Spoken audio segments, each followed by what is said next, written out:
Kala nyo easy, Mas madali lang yan.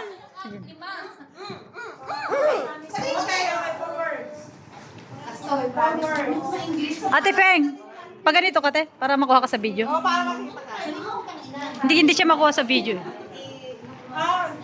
English na kayo.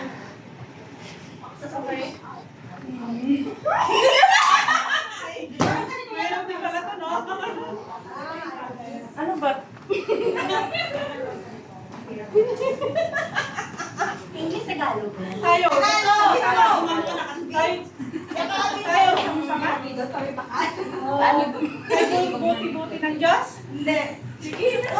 Alam mo na, Halilan sama-sama. Apat, diba? Apat? kahit yung mga keyword lang kasi. Kahit mga keyword lang, kahit mga keyword lang. Pagmamahal? Ay? Si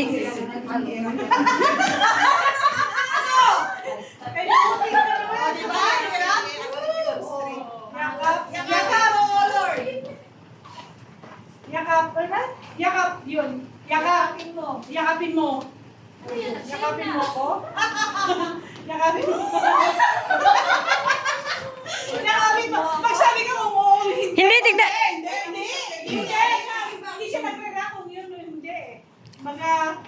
Tignan mo na lang yung the way niyang mag-action ate Feng. Kaya mo yan. Di ba? Hindi niya makuha. Pag kumakanta ka, anong nararamdaman mo? Wala pa naman. Ano ba? Mahal na mahal kita, Panginoon. Hindi, sama-sama. Ano ba yung ibang Tagalog? Yakapin mo. Ako'y...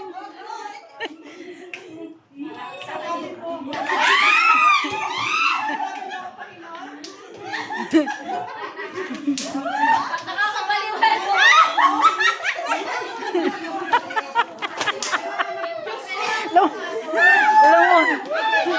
Dapat pala, kung syllable, maliban lang yan sa isa. Sabi mo, first word, yakap.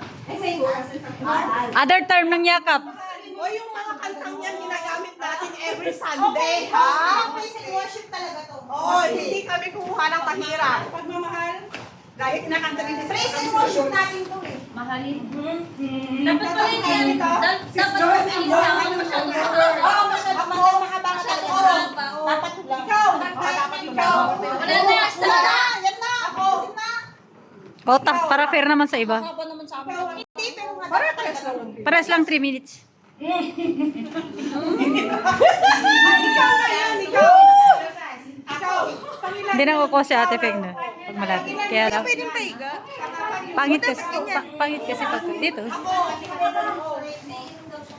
Yan. Para kuha. Kaya mahirap siya. Hindi kasi kung yung mag-action talaga ate.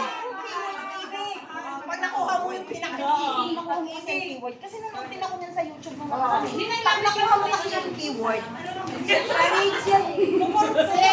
pa Nananabik sa iyong Lamig sa presensya mo.